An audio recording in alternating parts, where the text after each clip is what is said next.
Eshitdinglarmi, golubikani kilosi 30-40 ming bo'lib ketibdi. Shunaqa arzonligidan foydalanib, juda ham mazali, yumshoqqina aromatli golubikali pirog tayyorlaymiz.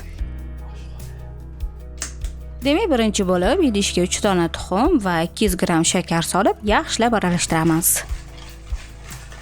Ketidan 200 gram qatiq. Retsept uchun men Latiko brendining qatig'idan foydalandim. O'zimizning milliy brend, hamma mahsulotlari sifatli, juda ham mazali chiqyapti. Shuning uchun sizlarga ham Latiko sut mahsulotlarini bemalol tavsiya qilib qolaman. Endi 100 ml o'simlik yog'ini ham qo'shib, 300 gram oliy navli unni elakdan o'tkazib olamiz. Men ishonchli turon unidan foydalanaman, chunki u bilan tayyorlagan barcha pishiriq va taomlarim doimo kutganimdek zo'r chiqadi. Ketidan choy qoshiq ichida tuz, 2 choy qoshiqdan vanilin shakari va razrixli tel. Pirog yanada mazali, aromatli bo'lishi uchun 1 dona limon sitrasini qo'shib yuborsanglar bo'ladi.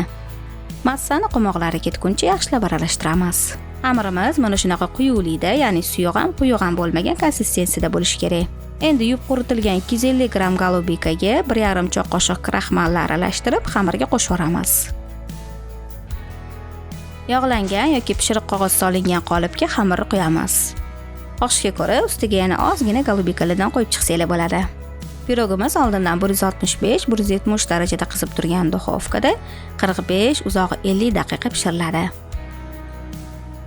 Pishgan pirogni ustiga shakar upasini sepib, issiqqina choy yoki kofe bilan maza qilib iste'mol qilsak bo'ladi.